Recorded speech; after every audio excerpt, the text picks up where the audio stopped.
Good day, I am Senyedo Cedric A, and today I'm going to demonstrate my library management system built using C# and Windows Form. This application is designed to help librarians manage their inventory, track borrowers, and handle book loans efficiently. We start at the dashboard. This is the heart of the system. Makita nyo rito ang real-time statistic mula sa total books, active loans hanggang sa overdue loans. Automatic ito nag-update tuwing may binabago tayong data sa ibang tabs. Let's go to the book section. Dito naman nakalista lahat ng inventory natin. Kapag magdadagdag ng bago, click lang ang add book, tapos input natin ang title, at author, at genre, at yung ilang copies meron tayo. Pagka-save, magre-reflect agad ito sa listahan at mag-a-add din sa account ng dashboard. Ngayon naman, pumunta naman tayo sa borrowers. Dito natin nire-record ang mga members ng library. Simple lang ang pag-a-add, kailangan lang natin ang pangalan, tsaka yung email, at yung contact number ng borrower para madali silang makontak sakaling ma-overdue ang hiniram nilang libro. Sa huli naman ang loan section, ito ang humahawak ng hiram at balik ng mga libro. Kapag may magbaborrow, iselect lang ang borrow book at kapag binalik na, i-click lang ang record at pindutin ang return book. Mapapansin nyo, automatic na mag-a-adjust ang available copies natin para laging accurate ang records. So sa part na to, makikita natin ang code behind ng ating system. Makikita nyo rito sa main form, meron tayong refresh dashboard function. Ginagamit nito ang library repository para kunin ang real-time data gaya ng total books, active loans at maging ang count ng returned loans. Naka-format din ang ating dashboard para ipakita ang exact date kailan ito huling nag-update. Sa datastore.cs, ito ang storage layer kung saan ito ang namamahala sa pag-save ng ating data. Ginagamit rito ang binary formatter para sa serialization. Ibig sabihin, ang mga listahan natin ng books at loan ay sinisave bilang .file sa folder ng application. Kaya kahit i-close mo ang app, hindi mawawala ang data. Para naman sa manager ng ating system, gumagamit tayo ng library repository.cs. Sinisigurado nito na iisang instance lang ang repository na tumatakbo sa buong code. Dito na nakalagay ang mga logic gaya ng next book ID, find book by ID at ang search books function na ginagamit natin ng LINQ para sa mabilis na filtering.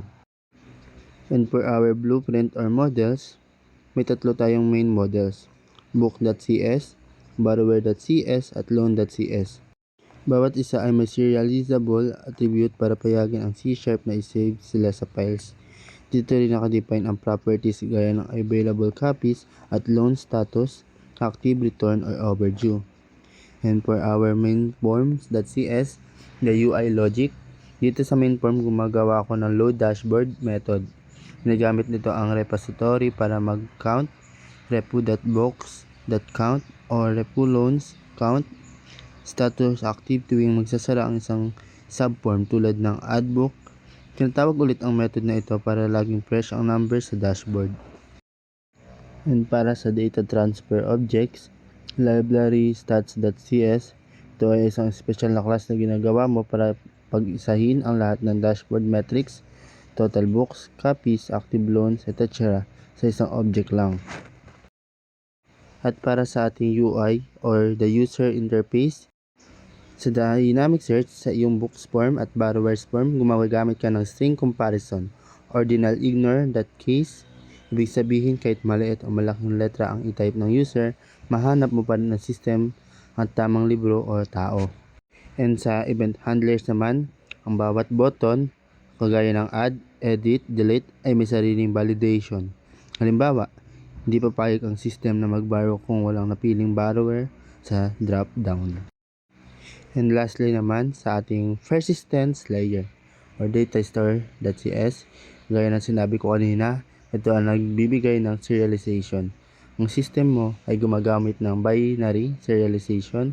Ang data ay kinoconvert into a stream of bytes at sinisave bilang .files sa loob ng library data folder.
And to conclude this explanation in this video, sana ay naging malinaw ang pag-explain ko kung paano gumana ang system na ito, mula sa dashboard monitoring, inventory management ng mga libro, hanggang sa pag-track ng ating mga borrower at loans.